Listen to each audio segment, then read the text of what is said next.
A very warm welcome to all of you. एक बार फिर दोबारा से आप सभी लोगों का स्वागत है और अभिनंदन है। आज हम लोग एनालॉजी, जिसे हम लोग सादृश्यता बोलते हैं, उसका हम लोग पार्ट 1 करने वाले हैं। एक्सरसाइज क्वेश्चंस हैं, ठीक है, जो कि एग्जाम के पॉइंट ऑफ व्यू से बहुत ज्यादा कहीं ना कहीं इंपॉर्टेंट होने वाले हैं। ठीक है, तो चलिए स्टार्ट करते हैं आज के सेशन को। सबसे पहले हम लोग सादृश्यता के अंदर ये समझते हैं कि क्या क्या चीजें हम लोग पढ़ने वाले हैं, या क्या क्या टॉपिक्स इसके अंदर, या किन किन टाइप्स के हमारे पास क्वेश्चंस इसके अंदर आते हैं। ठीक है, तो सबसे पहले अगर मैं यहाँ पर बात करूं तो सबसे पहले हम एक छोटा सा एनालॉजी का इंट्रोडक्शन देखेंगे और उसके बाद फिर कुछ बेसिक कॉन्सेप्ट्स देखेंगे एनालॉजी के क्वेश्चंस को करने के लिए।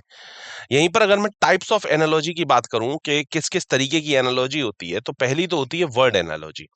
अब वर्ड एनालॉजी के अंदर भी 7 तरीके की एनालॉजी होती है। Analogous paper pair compilation, analogous pair selection, similar word selection, analogy detection, multiple word analogy, double analogy, analogy based choosing letters. ठीक है, ऐसी अनुरूप जोड़ी पूर्णता, अनुरूप जोड़ी चयन, समान शब्द चयन, सादृश्य जांच, एकाधिक शब्द सादृश्य, दोहरा सादृश्य और अक्षरों के चयन पर आधारित सादृश्य। ठीक है, इसके बाद यहीं पर अगर मैं 12.2 की बात कर लूं तो ये हो जाती है वर्णमाला सादृश्य, मतलब जो कि अल्फाबेट के ऊपर आधारित होती है। सबसे पहली वर्ड के ऊपर और उसके बाद अल्फाबेट के ऊपर।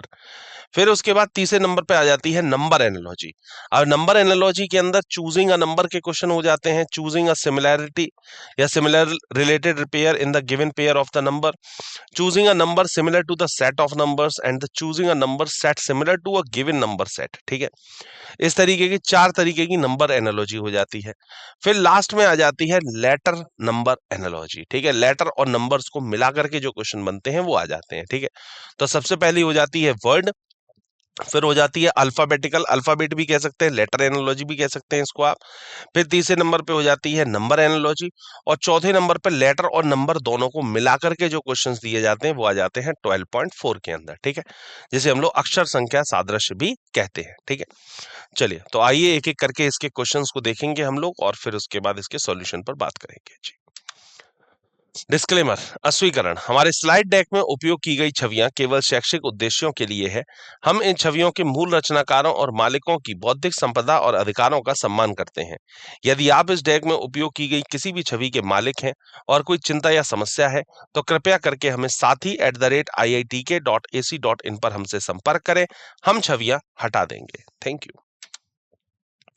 तो यहाँ पर अगर मैं बात करूं इंट्रोडक्शन की, बेसिक कॉन्सेप्ट्स की, कि क्या होता है एनालॉजी। देखो, एनालॉजी के अंदर बहुत ही एक सिंपल सा रूल इसके अंदर चलता है कि एक का संबंध अगर दो से है तो चार का संबंध किससे होगा। मतलब एक रिलेशन आपको दिखाया जाता है और दूसरे रिलेशन के बारे में आपसे पूछा जाता है। ठीक है, अब यहां पर रिलेशन किसी पर भी आधारित हो सकता है, नंबर पर हो सकता है, अल्फाबेट पर हो सकता है, किसी वर्ड पर हो सकता है। फॉर एन एग्जाम्पल लिखा गया इंडिया और इंडिया के आगे लिख दिया गया दिल्ली।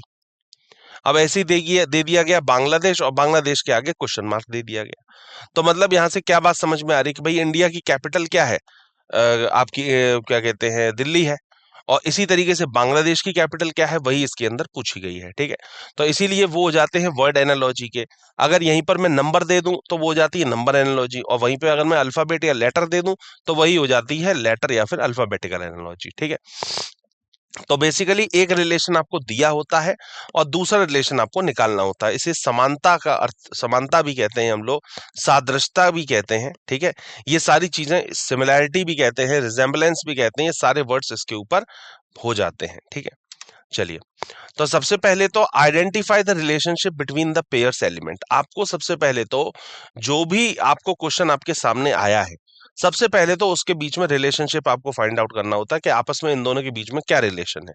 जब रिलेशन पता होगा तभी तो हम सवाल के ऊपर जो भी हमसे क्वेश्चन पूछा गया उसके ऊपर अप्लाई कर पाएंगे।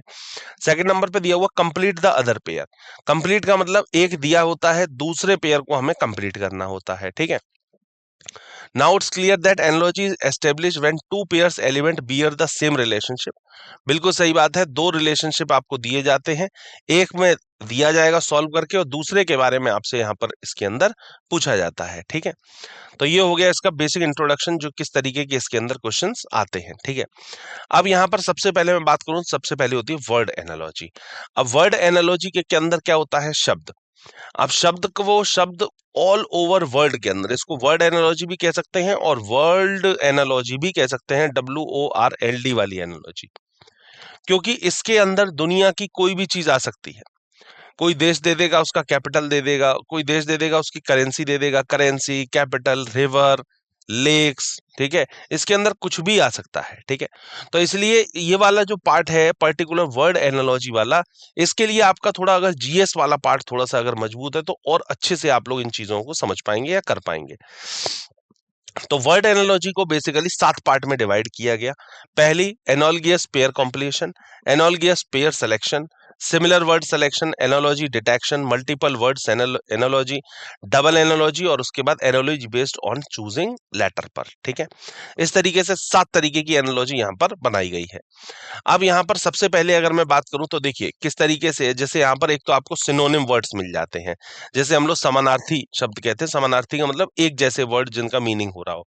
एबडक्ट या kidnap, endless, eternal, vacant, empty, dearth, scarcity, इनके मीनिंग लगभग एक जैसे हैं। एंटोनिम क्या हो जाता है? अपोजिट, मतलब विलोम वाला, कि ये है, इसका अपोजिट क्या है। नोटिस करना, किसी चीज को आप नोटिस कर रहे हो, किसी चीज को इग्नोर कर रहे हैं, इसका मतलब ये एक दूसरे के अपोजिट हो गए, ठीक है। तो अपोजिट वाला हो गया। इसके बाद कंट्री एंड कॉन्टिनेंट का रिलेशन काफी बार आ जाता है। कंट्री दे रखी है और उसके बाद उसी के अंदर उसका कॉन्टिनेंट दे दिया जाता है, ठीक है, किस कॉन्टिनेंट में आ रही है। जैसे इंडिया एशिया में है, ब्राजील साउथ अमेरिका में, ठीक है। इस तरीके से कंट्री कॉन्टिनेंट का भी रिलेशन आ जाता है, मतलब देश और महाद्वीप का रिलेशन भी आ जाता है, ठीक है। इसके बाद अगर मैं बात करूं, कंट्री एंड कैपिटल का भी रिलेशन आ जाता है। देश होगा और उसके बाद उसकी राजधानी दी होगी।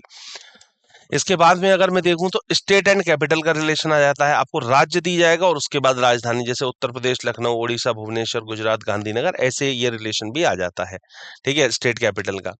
कंट्री और करेंसी का रिलेशन आ सकता है। देश और उसकी मुद्रा, मतलब एक देश दिया जा रहा है और उसमें क्या मुद्रा चलती है, ठीक है।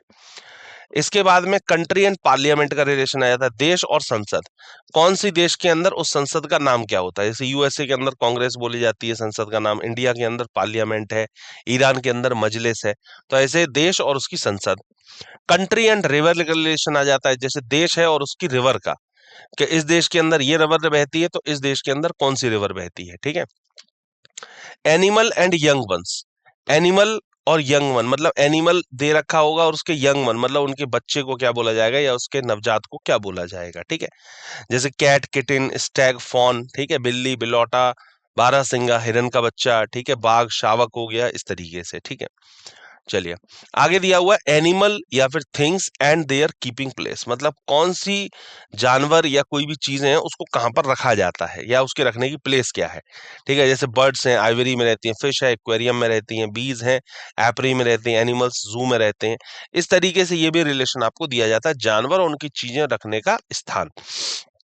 इसके बाद मेल एंड फीमेल, नर और मादा, जैसे डॉग है, मतलब मेल ये हो गया तो उसकी फीमेल क्या हो गई, ये डॉग है तो वो बिच हो गया, हॉर्स है तो मेयर हो गया, लॉयन है तो लॉयनेस हो गया, ठीक है। इसके बाद वर्कर और टूल, मतलब कौन सा वर्कर किस टूल का इस्तेमाल करता है, कर्मी और उसका उपकरण।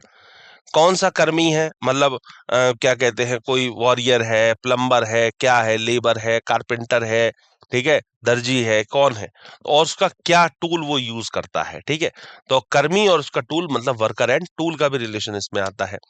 इसके बाद प्रोडक्ट एंड रॉ मटेरियल, कौन सा उत्पाद है, उसका कच्चा माल क्या है, ठीक है। जैसे कोई भी प्रोडक्ट बन के तैयार हुआ तो उसका उससे पहले उसका रॉ मटेरियल क्या था, जैसे पेपर होता है पल्प से बन के तैयार होता है, फर्नीचर है वुड से बन के तैयार हो रहा है, इस तरीके से। वर्कर एंड वर्किंग प्लेस, कौन सा वर्कर है और वो कहाँ पर कार्य करता है, ठीक है, ये चीज हो जाती है। इसके बाद इसके अंदर है क्वांटिटी एंड यूनिट, कौन सी क्वांटिटी है, मात्रा और इकाई, ठीक है। जैसे रेजिस्टेंस ओएचएम में, प्रेशर पास्कल में, टेम्परेचर डिग्री में नापा जाता है, ऐसी एनर्जी जूल में नापा जाता है। कौन सी क्वांटिटी है और वो किस में नापी जाती है, किस यूनिट में। इसके बाद इंस्ट्रूमेंट एंड मेजरमेंट, कौन सा इंस्ट्रूमेंट है और उससे क्या चीज हम लोग मेजरमेंट काम करने का काम करते हैं।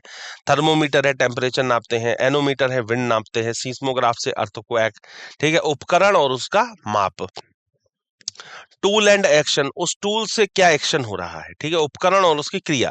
जैसे माइक्रोस्कोप से आप लोग क्या करते हैं, मैग्नीफाई करने का, कोई भी काम करने का काम करते हैं। कोई भी चीज बहुत ही छोटी दूर पे दी हुई है उसको बड़ा देखने का काम करते हैं। शील्ड से गार्ड, स्पून से फीड करने का काम करते हैं, इस तरीके से। स्टडी एंड टॉपिक, अध्ययन और विषय, कौन सा स्टडी है और उस स्टडी को क्या बोला जाता है? किसी भी चीज का अगर आप अध्ययन कर रहे हैं तो उसको क्या बोला जा रहा है? अगर आप बर्ड्स के बारे में स्टडी कर रहे हैं तो उसे ऑर्निथोलॉजी बोला गया है। फॉसिल्स के बारे में पढ़ रहे हैं तो उसे पैलिथोलॉजी बोला जाता है। इंसेक्ट के लिए एंटोमोलॉजी, सॉइल के लिए पैडालॉजी हो जाता है। तो इस तरीके से किस चीज की आप स्टडी कर रहे हैं और उसको क्या अध्ययन बोला जा रहा है, किस विषय के बारे में और किस अध्ययन के बारे में, ये भी क्वेश्चंस आपसे पूछे जाते हैं। आगे इसी के अंदर बात करूं तो इंडिविजुअल एंड ड्वेलिंग प्लेस, मतलब कि व्यक्ति और उसका निवास स्थान। ठीक है, कौन सा व्यक्ति और वो कहाँ पर रहता है? जैसे चूहा है, बिल में रहता है। एस्किमो है, इग्लू में रहते हैं। सोल्जर्स जो हैं बैरक में रहते हैं। चील घोंसला, घोड़ा अस्तबल, कौन सी चीज कहाँ पर रखी जाती है या वो उसका निवास स्थान क्या है? ठीक है, डॉग कैनल में। इसके बाद गेम्स एंड प्लेइंग प्लेस, कौन सा गेम है और वो कहाँ पर खेला जाता है? जैसे क्रिकेट है, पिच पर खेली जाती है। टेनिस कोर्ट में, स्केटिंग रिंक में होती है, रेसलिंग एरेना में होती है। खेल और खेलने का स्थान हो गया। ठीक है, इसके बाद स्पोर्ट्स एंड प्लेयर, कौन सा खेल है और वो क्या खिलाड़ी है? जैसे टेनिस है, सानिया मिर्जा के लिए जाना जाता है। Badminton Saina Nehwal. Hockey Sandeep Singh. Cricket Mithali Raj. इस तरीके से कौन सा खेल और उसका खिलाड़ी का भी कॉम्बिनेशन आ जाता है। स्पोर्ट्स एंड स्पोर्ट्स टर्म आ जाते हैं, जैसे स्मैश। ये स्मैश जो टर्मिनोलॉजी है, ये बेसिकली बैडमिंटन और टेनिस के लिए खेली जाती है जब स्मैश शॉट मारा जाता है। होम रन, ये जो टर्मिनोलॉजी है ये बेसबॉल के अंदर बोली जाती है। ठीक है, डमी है ब्रिज के अंदर। पेनल्टी कॉर्नर हॉकी के अंदर बोला जाता है। ठीक है, तो ऐसे सभी का इसके अंदर आपको दिया हुआ है। इसके बाद sports and cup and trophies, कौन सा स्पोर्ट्स है, कौन सा खेल है और उसके लिए कौन सी कप या फिर ट्रॉफी होती है, ये ध्यान रखना है। जैसे गोल्फ राइडर कप, फुटबॉल के लिए दुरंत कप होता है, बैडमिंटन के लिए ऊबर कप होता है, क्रिकेट के लिए दुलीप ट्रॉफी होती है। ठीक है, ये चीज है। अगला एनिमल और साउंड, कौन सा एनिमल है और वो क्या साउंड प्रोड्यूस करता है? कौन सा जानवर है, उनकी आवाज क्या है? लॉयन है राउर करता है, हॉर्स है नी करता है, डॉग है बार्क करता है। ठीक है, तो सबका अलग अलग कोई ना कोई आवाज होती है, वो आवाज से भी काफी बार क्वेश्चन पूछ लिया जाता है। आगे कंट्री एंड नेशनल गेम, कौन सा कंट्री है और उसका नेशनल गेम क्या है? हर देश का कोई ना कोई एक नेशनल गेम होता है, तो नेशनल गेम भी पूछ लेता है। ब्रिटेन का क्रिकेट है, इंडिया का हॉकी है, यूएसए का बेसबॉल है। सबका कोई ना कोई राष्ट्रीय खेल होता है, वो भी पूछ लेता है। ठीक है, इसके बाद कंट्री और नेशनल एम्बलम, देश है और उसका नेशनल एम्बलम क्या है, राष्ट्रीय प्रतीक क्या है? इंडिया का जैसे लॉयन है। ठीक है, यूके का रोज है, कनाडा का व्हाइट लिली है, स्पेन का ईगल है। तो ऐसे कौन सी कंट्री है और उसका क्या देश जो दे रखा है, उसका राष्ट्रीय प्रतीक क्या है, नेशनल एम्बलम क्या है, ये भी पूछ लिया जाता है। तो ये सारी चीजें इसके अंदर बेसिकली आपको देखने को मिलती हैं। और कुछ बेसिक चीजें जो इसके अंदर समझने वाली हैं वो क्या है, जैसे स्पोर्ट्स एंड कप, अवार्ड्स आ जाते हैं। साइंस एंड टेक्नोलॉजी के क्वेश्चन आ जाते हैं, जिसे हम लोग विज्ञान और प्रौद्योगिकी बोलते हैं। हिस्ट्री इतिहास से रिलेटेड आ जाते हैं। पॉलिटिक्स आर्ट एंड कल्चर से रिलेटेड क्वेश्चन आ जाते हैं। ज्योग्राफी और सोशल फैक्ट से रिलेटेड क्वेश्चन आते हैं इसके अंदर। ठीक है, और मॉन्यूमेंट्स एंड फेमस पर्सनैलिटीज, प्रसिद्ध व्यक्ति जो होते हैं उनसे रिलेटेड क्वेश्चंस इसके अंदर पूछ लिए जाते हैं। ठीक है, तो इस तरीके से बेसिकली कुछ आपकी चीजें आपको दी होती हैं। तो आपने देखा जो भी अभी मैंने एग्जांपल दिए वो बेसिकली सभी के अंदर कहीं ना कहीं आते हैं। पूरे वर्ल्ड की कोई भी चीज इसके अंदर आकर के आपसे पूछी जा सकती है। ठीक है, चलिए इसी के बाद अगर मैं अल्फाबेट एनालॉजी की बात कर लूं तो अल्फाबेट एनालॉजी के अंदर क्या है, इसके अंदर अल्फाबेट से रिलेटेड आपको चीजें दी जाएंगी। अल्फाबेट्स दिए जाएंगे, अपोजिट होंगे या फिर उसके प्लेस वैल्यू से रिलेटेड होगी। कुछ ना कुछ लेटर्स के अंदर प्लस माइनस चल रहा होगा, अपोजिट हो रहा होगा, वही अल्फाबेट एनालॉजी के अंदर बताया गया है। ठीक है, इसके बाद यहीं पर अगर मैं बात कर लूं नंबर एनालॉजी की, तो नंबर एनालॉजी सीधी सी बात है नंबर के ऊपर आधारित होगी। नंबर से related subtraction, addition, multiplication, division या स्क्वायर कुछ ना कुछ, या क्यूब, इस तरीके से कोई ना कोई चीज दी जाती है, वो नंबर एनालॉजी के अंदर पूछ ली जाती है। संख्या सादृश्य जिसे हम लोग कहते हैं। ठीक है, choosing a number, choosing a similar related pair in the given information, choosing a number similar to a set of numbers, और choosing a number set similar to a given number, जो भी नंबर दिया हुआ है उसके आधार पर। ठीक है, और आखिरी में आ जाता है लेटर और नंबर दोनों का कॉम्बिनेशन। इसके अंदर लेटर और नंबर दोनों का मैटर आ जाएगा। कुछ लेटर दिए होंगे, कुछ नंबर दिए जाएंगे, और फिर ये देखना होगा कि ये लेटर और नंबर से क्या चीज बनके तैयार हो रही है। तो बेसिकली जो कॉन्सेप्ट्स हैं वो इसके अंदर आपके बेसिक जो है वो ये वाली सारी चीजें इसके अंदर पूछी जा रही हैं। ठीक है, चलिए अब आते हैं हमारे क्वेश्चन नंबर पहले पर। सबसे पहला सवाल आप सभी की स्क्रीन के ऊपर आ चुका है। अब इस क्वेश्चन को हम लोग सॉल्व करते हैं। आइए जरा देखते हैं क्या है। बोला गया था रिवर स्ट्रीम हिंदी में भी लिखा हुआ है नदी मतलब धारा, और ओशियन के लिए पूछा गया मतलब महासागर के लिए पूछा गया है। करंट, पॉन्ड, डैम या सी मतलब धारा, तालाब, बांध या फिर समुद्र। ठीक है, करिए एक बार क्वेश्चन को, फिर इसके सॉल्यूशन पर बात करते हैं जी।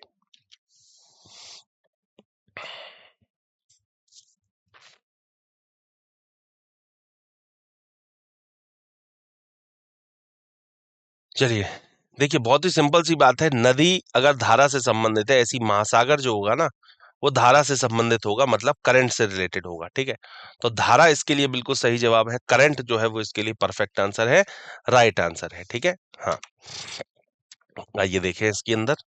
देखें, अवधारणा 12.1.1 का यूज करते हुए हमने क्वेश्चन को किया है।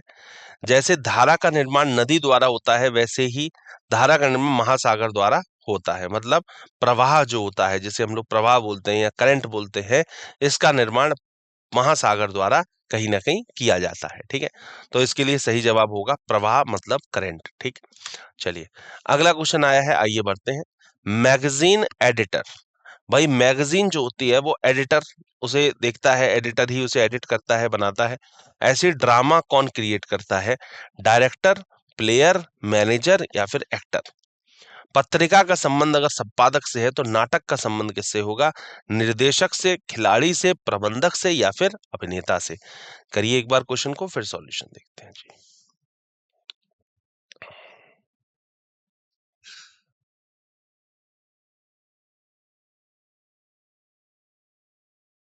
चलिए आइए देखें क्या होना चाहिए इसके लिए परफेक्ट आंसर। देखिए, इसके लिए ए ऑप्शन निर्देशक जो है, डायरेक्टर जो है वो इसके लिए बिल्कुल सही होगा। क्यों? भाई अवधारणा 12.1.1 का यूज करते हुए संपादक की भूमिका पत्रिका को प्रकाशित करती है, उसी तरह निर्देशक की भूमिका नाटक को निर्देशित करती है। बिल्कुल सही बात है, नाटक जो होता है, ड्रामा जो होता है, उसे डायरेक्टर ही डायरेक्ट करता है, वही बनवाता है उसे। ठीक है, तो निर्देशक इसके लिए बिल्कुल सही है, डायरेक्टर। परफेक्ट। अगला क्वेश्चन आया है, आर्क के लिए सर्कल है तो लाइन के लिए क्या होना चाहिए? पॉइंट, रेक्टेंगल, एलिप्स या फिर स्पेयर। चाप अगर वृत्त से संबंधित है तो रेखा का संबंध किससे है? बिंदु से, आयत से, दीर्घवृत्त से या फिर गोला से। ठीक है, करिए एक बार क्वेश्चन को, फिर सॉल्यूशन देखते हैं जी।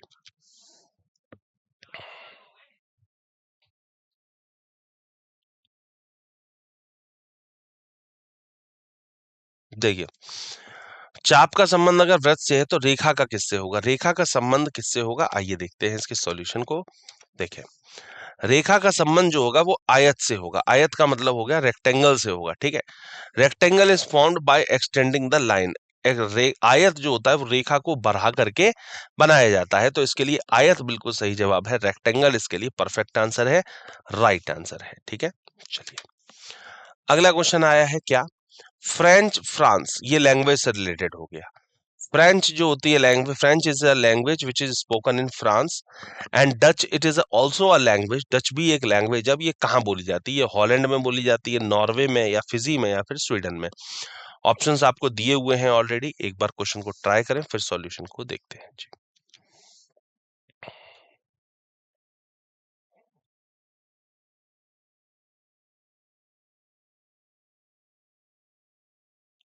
चलिए आइए देखें क्या होना चाहिए इसके लिए सही जवाब। बिल्कुल सही बात है, हॉलैंड।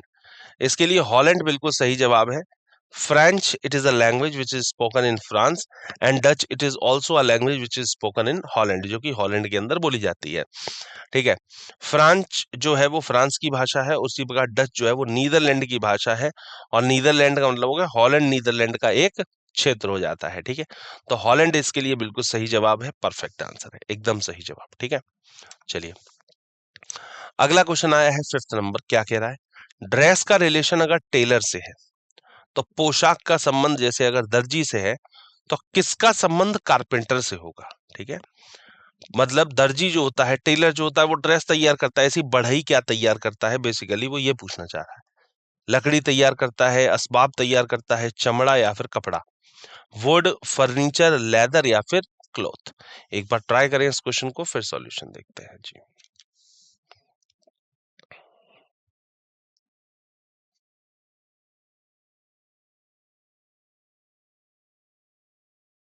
चलिए आइए देखें क्या होना चाहिए इसके लिए सही जवाब। देखें, देखें इसके लिए बी असबाब बिल्कुल सही जवाब होगा, फर्नीचर जैसे हम लोग कहते हैं भाई। ड्रेस जो होता है वो टेलर बनाता है, बिल्कुल सही बात है। ऐसे ही फर्नीचर जो होता है वो कारपेंटर बनाता है, ठीक है।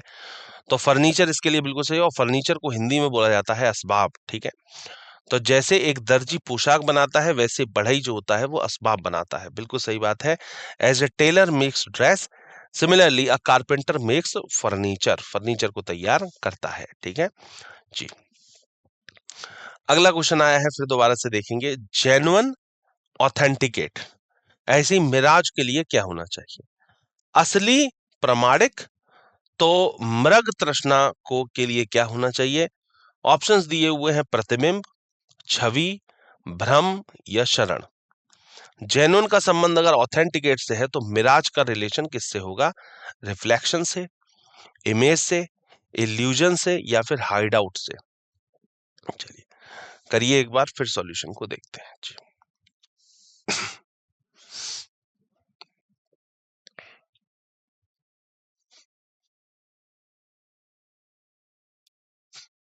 चलिए देखते हैं एक बार क्या होना चाहिए इसके लिए सही जवाब। देखिए भाई, अवधारणा वही लगाई जा रही है 12 1.1 बार बार, ठीक है। असली, प्रमाणित। देखिए असली और प्रमाणिक मतलब कोई भी चीज अगर असली है, जेन्युइन है, तो ऑथेंटिकेशन उसका एक बहुत ही लाजमी सी बात हो जाती है। मतलब ये वर्ड्स जो हो जाते हैं दोनों लगभग एक जैसे हो जाते हैं, ठीक है। असली होना, जेन्युइन होना या ऑथेंटिकेट होना, ये बिल्कुल दोनों एक जैसे बने हैं, सिमिलर वर्ड्स हैं, ठीक है। अब मृग तृष्णा क्या होता है, मिराज क्या होता है? मिराज जो होता है वो एक तरीके का इसके अंदर इल्यूजन टाइप का होता है, भ्रम होता है, ठीक है। जब कभी भी आप, इसके लिए एक एग्जांपल मैं आपको देता हूं, काफी बार आपने देखा होगा गर्मियों के दिन में, जब मई जून की गर्मी होती है बहुत ज्यादा, जब आप सड़क पर चल रहे होते हैं तो बहुत दूर सड़क पे काफी बार ऐसा नजर आ रहा होता है, किसी हाईवे पे आप जा रहे हैं, बहुत दूर ऐसा नजर आ रहा होता है कि जहां तक आपकी नजर जा रही है बहुत दूर ऐसा नजर आ रहा होगा कि कहीं पे पानी पड़ा हुआ है, सड़क के ऊपर पानी पड़ा हुआ है, मतलब सड़क गीली है। लेकिन जैसे ही आप उसके पास में पहुंचते हैं, वैसे ही आप वहां पर देखते हैं जाकर के कि वो पानी नहीं है वहां पर बेसिकली, ठीक है। तो वो क्या है? वो एक तरीके का इल्यूजन होता है, वो एक तरीके का भ्रम होता है आपको, ठीक है। तो ऐसे ही अब जैसे जो आपका एक रेनबो बनता है, अब रेनबो में क्या है? रेनबो भी ये थोड़ी नहीं कि रेनबो कोई चीज बनी हुई है उसको आप जाकर के कैच कर सकते हैं, या कलर्स हैं तो उसको कलर्स को आप जाकर के लेके आ सकते हैं, नहीं। वो भी एक तरीके का भ्रम ही है, वो आपको नजर आ रहा होता है, बारिश के बाद में जो ड्रॉप्स रह जाती हैं उसके द्वारा वो बनता है, ठीक है। तो वो भी एक तरीके का इल्यूजन ही है, ठीक है। तो भ्रम इसके लिए बिल्कुल सही जवाब है। असली का अर्थ प्रमाणिक का होता है, इसी प्रकार मृग तृष्णा का अर्थ जो है वो भ्रम से है। Genuine means authenticate, similarly mirage means illusion, एक तरीके का इल्यूजन होता है, भ्रम होता है। ये सैंड में भी काफी बार देखने को मिलता है, डेजर्ट एरिया में जब कभी भी आप जाएंगे ऐसा देखने को मिलता है। सैंड बहुत दूर को जब आप सैंड देख रहे होंगे बहुत दूर की, तो लगेगा ऐसा जैसे पानी जैसा है, लेकिन वो पानी नहीं होता है, सिंपल वो एक मिराज टाइप का बन रहा होता है, इल्यूजन टाइप का होता है, ठीक है जी। चलिए अगला क्वेश्चन आया है 7th नंबर के, क्या दिया है? Prime fascia on the first view. Prime facie का मतलब हो गया कि पहली नजर में, ऑन द फर्स्ट व्यू। ऐसे ही इम्पार्ट डायलेक्टो का मतलब क्या होता है? Both parties equally at fault, while litigation is pending, a remedy for all disease, beyond powers. प्रथम दृष्टिया का मतलब है अगर पहली नजर में, तो अपराध का हिस्सा किससे है? अपराध का हिस्सा मतलब दोनों पक्ष समान रूप से दोषी, मुकदमा लंबित होने के दौरान, सभी बीमारियों का इलाज, या शक्तियों से परे, ठीक है। एक बार ट्राई करें इस क्वेश्चन को, फिर सॉल्यूशन को देखते हैं जी।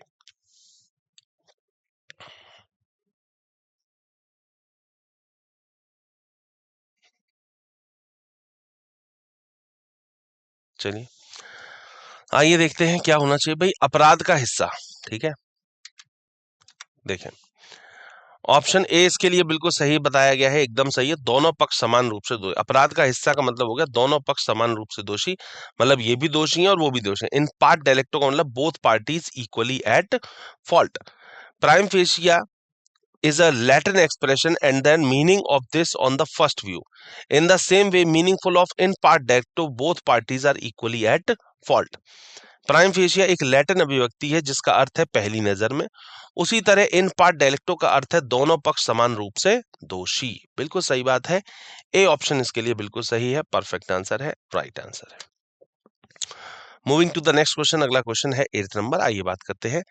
नाइटेंगल के लिए वर्बल लिखा हुआ है, तो फ्रॉग के लिए क्या लिखा जाएगा?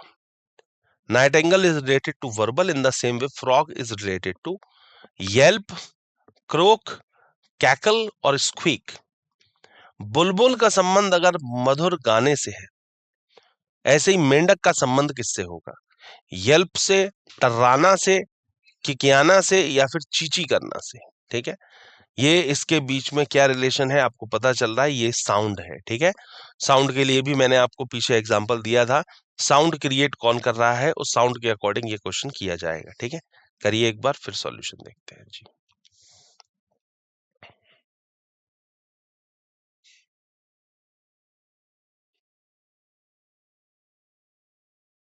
चलिए देखें, बुलबुल, सीधी सी बात है, इसका जो सही आंसर होगा वो होगा बी ऑप्शन, टर्राना। भाई मेढक जो होता है वो टर टर टर टर आवाज करता है, इसका साउंड जो होता है वो टर्राने वाला होता है। ठीक है, जैसे बुलबुल की आवाज मधुर गान होती है, उसी प्रकार मेढक जो होता है वो टटराता है। कभी भी आप रात में अगर कभी आप निकले कहीं से, तो पानी के आसपास से अगर स्पेशल निकलेंगे तो टर टर टर की आवाज आ रही होती है, वो फ्रॉग बेसिकली आवाज कर रहा होता है। ठीक है, तो नाइटिंगेल वर्बल, ऐसी फ्रॉग के लिए हो जाएगा क्रोक। क्रोक का मतलब होता है टर्राना। ठीक है, as sound of nightingale is a warble, similarly sound of frog is croak. जैसे बुलबुल की आवाज मधुर गान से है, वैसे ही मेढक की आवाज टर्राने से है। बिल्कुल सही बात है, बी ऑप्शन। चलिए अगला क्वेश्चन आया है 9th नंबर। क्या है? Monotony is related to variety in the same way crudeness is related to refinement, raw, sobriety या फिर सिंप्लिसिटी। एक रास्ता का संबंध अगर विविधता से है तो अशिष्टता का संबंध किससे है? परिष्कार से, कच्चा से, गंभीरता से या फिर सरलता से। ठीक है, करिए एक बार क्वेश्चन को फिर बात करते हैं जी।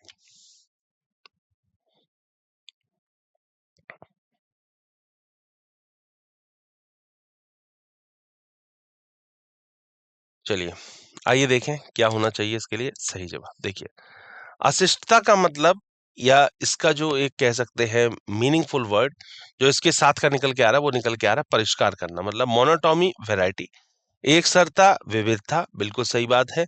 और क्रूडनेस के लिए हो जाएगा रिफाइनमेंट, मतलब परिष्कार। ठीक है, ऐसे ही monotony is antonym of variety, similarly crudeness is the antonym of refinement. ठीक है, एक सरता विविधता का विलोम है, इसी प्रकार अशिष्टता परिष्कार का विलोम है। ठीक है, ये विलोम शब्द है। ठीक है, एक दूसरे के कहीं ना कहीं एंटोनिम है।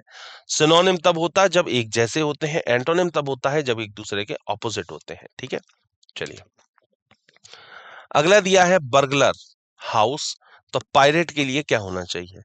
सी, शिप, सेलर या फिर क्रू। चोर, घर, तो समुद्री डाकू किसके लिए होना चाहिए? समुद्र, जहाज, नाविक या फिर दल।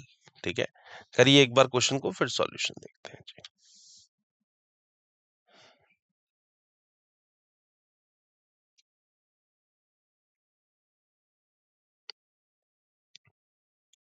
चलिए आइए देखें क्या होना चाहिए इसके लिए। बी ऑप्शन जहाज इसके लिए बिल्कुल सही बात होगा। देखिए, चोर जो होते हैं वो घर के अंदर घुसते हैं, या चोर जो होते हैं घर में घुसते हैं, ऐसी समुद्री डाकू जो होते हैं वो जहाज में घुसते हैं। बिल्कुल सही बात है। दूसरे को पहले द्वारा लूटा जाता है, बिल्कुल जैसे घर को चोर द्वारा लूटा जाता है, वैसे ही जहाज को समुद्री डाकू डाकू द्वारा लूटा जाता है। बिल्कुल सही बात है, ship. Second is robbed by the first, as house is robbed by the burglar, in the same way similarly ship is robbed by the pirate। ठीक है, pirates, pirates of the stranger एक मूवी भी इसके ऊपर आई थी, वही थी समुद्री डाकू। ठीक है, चलिए अगला क्वेश्चन आया है 11th नंबर। देखें, hill, mountain in the same way stream is related to. पहाड़ी, पहाड़, तो धारा किसके लिए होनी चाहिए? नदी के लिए, नहर के लिए, हिमनद के लिए या हिम रस्खलन के लिए। रिवर, कैनार, ग्लेशियर या एवेलनेची। ठीक है, एक बार देखिए क्या होना चाहिए इसके लिए सही जवाब जी।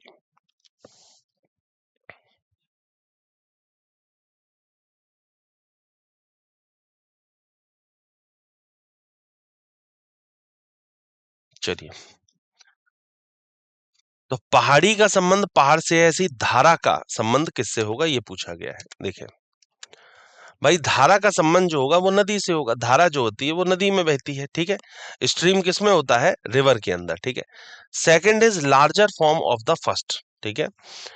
Here, mountain is larger form of hill. In the same way, river is the larger form of stream. सही बात है। हिल छोटा जगह हो गया, उससे बड़ा रूप उसका माउंटेन हो गया। ऐसी स्ट्रीम छोटा हो गया, स्ट्रीम से बड़ा रिवर हो गया। ऐसी पहाड़ी छोटी हो गई, पहाड़ बड़ा हो गया। धारा छोटी हो गई, नदी उससे बड़ा हो गया। दूसरा पहले का बड़ा रूप है। यहाँ पहाड़ पहाड़ी का बड़ा रूप है, उसी तरह नदी जो है वो धारा का बड़ा रूप है, ठीक है। चलिए अगला question 12th number, pyramid Egypt ऐसी एफिल टावर, ये कौन सा कहां पर पाया जाता है। पिरामिड इजिप्ट में मिलते हैं, ऐसी एफिल टावर कहां पर मिलते हैं। स्पेन में, फ्रांस में, कनाडा में या फिर जापान में। पिरामिड मिस्र में पाए जाते हैं, तो एफिल टावर कहां पर है।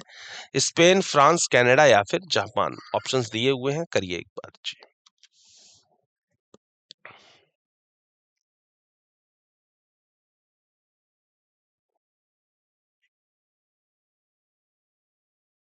चलिए आइए देखते हैं क्या होना चाहिए इसके लिए सही जवाब। देखिए भाई, पिरामिड इजिप्ट में मिल रहे हैं। एफिल टावर कहां पर है, एफिल टावर जो है वो आपका फ्रांस में देखने को मिलता है। पिरामिड मिस्र में स्थित है, ऐसी एफिल टावर आपका फ्रांस में देखने को मिलता है। फ्रांस इसके लिए बिल्कुल सही है। Pyramid is situated in Egypt, in the same way Eiffel tower is situated in France. बिल्कुल सही बात है, ठीक है। चलिए अगला क्वेश्चन आया है 13th नंबर, आइए देखते हैं। फुट के आगे क्वेश्चन मार्क दिया है, ऐसी हैंड के आगे रिस्ट दिया है। हैंड, रिस्ट, ऐसी फुट के आगे क्या होना चाहिए, लेंथ, शू, एंकल या फिर लेग। पैर के आगे क्वेश्चन मार्क है, तो हाथ के आगे कलाई लिखा हुआ है। अब पैर के आगे क्या आना चाहिए, लंबाई, जूता, टखना या फिर पैर, ठीक है। एक बार देखिए फिर आंसर करते हैं जी।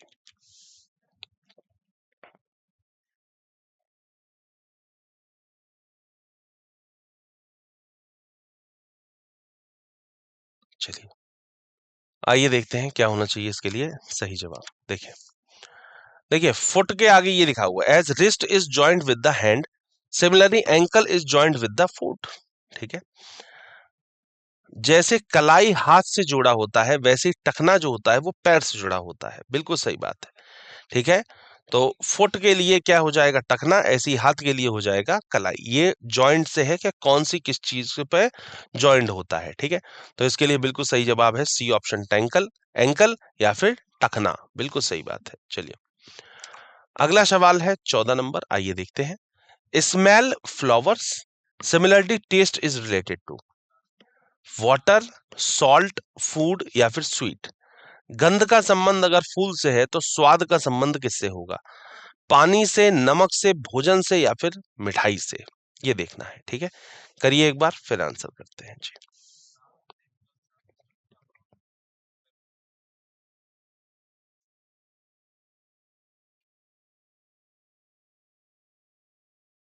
चलिए आइए देखते हैं क्या होना चाहिए इसके लिए सही जवाब। देखिए देखिए, वी यूज द कॉन्सेप्ट वही 12.1 पर। स्मेल का रिलेशन अगर फ्लावर से है, फ्लावर में स्मेल आती है, वैसे टेस्ट का रिलेशन हो जाएगा फूड से, ठीक है। तो भोजन इसके लिए बिल्कुल सही जवाब है। गंध का संबंध अगर फूल से है तो स्वाद का संबंध भोजन से है। बिल्कुल सही बात है। फूड एकदम सही जवाब, स्मेल फ्लावर, फ्लावर के अंदर स्मेल आती है, ऐसे ही फूड के अंदर टेस्ट आता है। बिल्कुल सिमिलर, एकदम एक जैसा। चलिए अगला क्वेश्चन है 15th नंबर, आइए बढ़ते हैं। इनहिलेशन फायर से रिलेटेड है, ऐसी कैटलिस्ट का मतलब किससे होगा, कैटलिज्म का मतलब अर्थक्वेक से, स्ट्रीम से, इमरजेंसी से या फिर डिजास्टर से। विनाश का संबंध अगर आग से है तो प्रलय का संबंध किससे है, भूकंप से, भाप से, आपातकाल से या फिर आपदा से, ठीक है। करिए एक बार फिर आंसर करते हैं जी।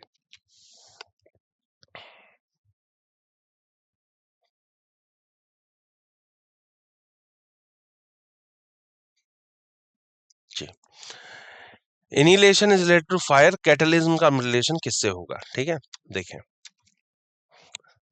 देखिए, आग का संबंध अगर विनाश से है, उसी प्रकार भूकंप का रिलेशन जो है वो प्रलय से है। किससे है, प्रलय से है, ठीक है। तो बिल्कुल सही बात है। इनिलेशन इज रिलेटेड टू फायर, ऐसे ही कैटलिन जो है ये आपका अर्थक्वेक से रिलेटेड है। ए ऑप्शन इसके लिए बिल्कुल सही है। As fire can be annihilation, similarly earthquake can be cataclysm. ठीक है, बिल्कुल सही बात है, भूकंप परफेक्ट आंसर है। चलिए अगला क्वेश्चन है 16th नंबर। स्मोक पॉल्यूशन तो वॉर के लिए क्या होना चाहिए? पीस, विक्ट्री, ट्रेटी या फिर डिस्ट्रक्शन? धुआं का संबंध अगर प्रदूषण से है तो युद्ध का संबंध किससे होगा? शांति से, विजय से, संधि से या फिर विनाश से? ठीक है, करिए एक बार फिर सॉल्यूशन पर बात करते हैं जी।